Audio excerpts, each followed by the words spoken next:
We're in Almaville, Tennessee at Almaville Bamboo Company. We're here with Chris Buker, and he's going to share with us, seeing how I'm new and you might be new too, he's going to let us know the basics before we branch off into the different varieties of bamboo. Chris, what can you tell us about it?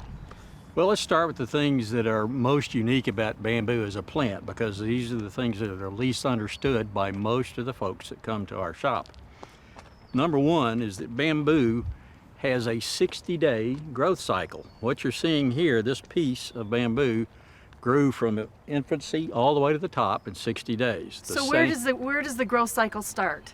It starts, like about 1 month? That is determined by the temperature of the ground Okay. and the species. But for most species, that takes place in April and May. Okay. So everything that goes on above ground is going to happen in April and May of the year. And then after that, all of the activity is underground. This is what a new leaf forming looks like. That's after it's opened. This is a shoot that wasn't here last year. We built this screen with the intent of blocking the view from the neighbors in a period of 2 years. So we put the plants 3 feet apart. 3 feet apart, rule of thumb, is a 2-year screen. Let me show you what we started with and then what it produced. This was the original mother plant, right there.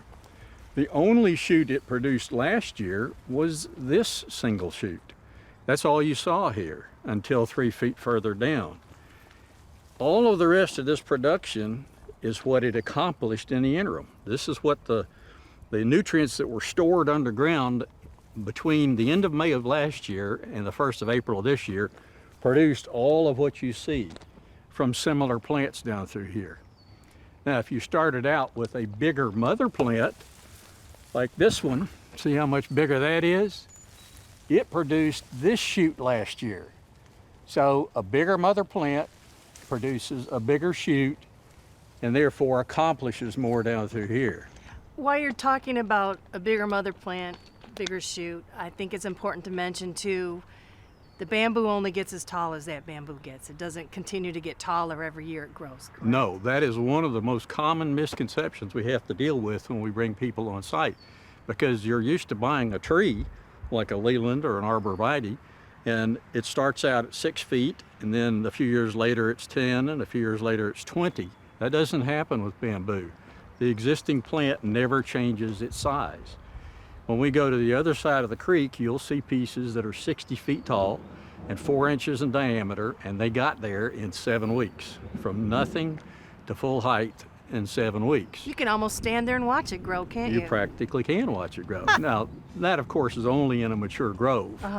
But most of our customers, commercial or residential, are trying to accomplish something like we've got here. In this case, it's because we have equipment next to our shop, and we didn't want them to have to look at it.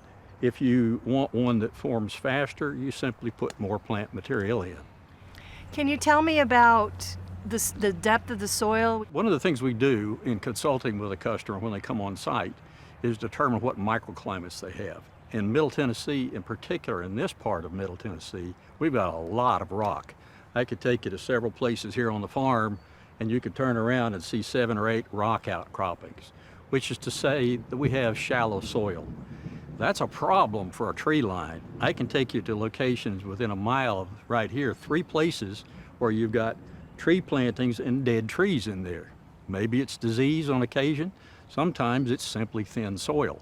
Bamboo will grow in 6 inches of soil if there's some deep soil nearby. So it levels, you could say, and the plants are just as healthy on top of the thin soil as they are in the deep soil.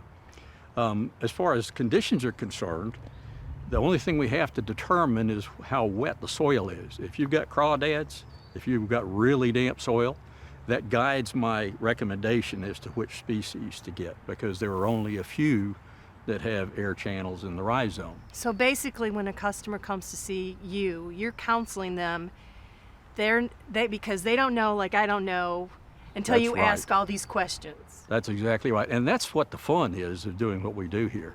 Sure, we like the commercial accounts also, of course, but it's a lot more fun to take a customer and walk them through and help them figure out exactly what it is that they need to do.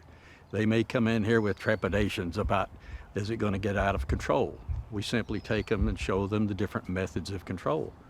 All right, Chris, got the basics down. Okay. Let's talk about varieties.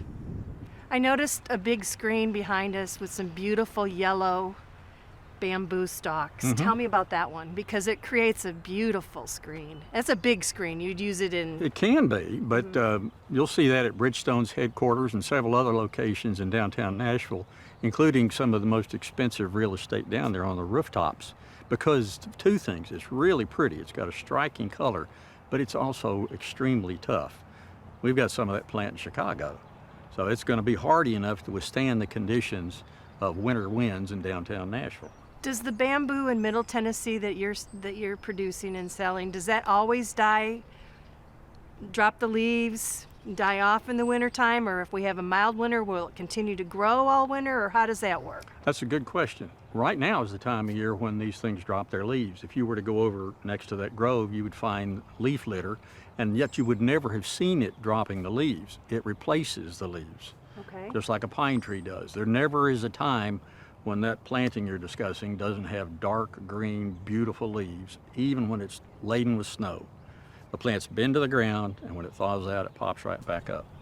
So when we're talking about the container plants, is there a particular species that you would recommend over other ones? Actually, when it comes down to containers, the size of the container to a large extent will dictate how big the plants get. Okay. A plant that's 23 feet right there, if you go down next to the highway, you'll see exactly the same plant that's only 9 feet tall because it's in a container with 9 square feet of surface area. It's confined.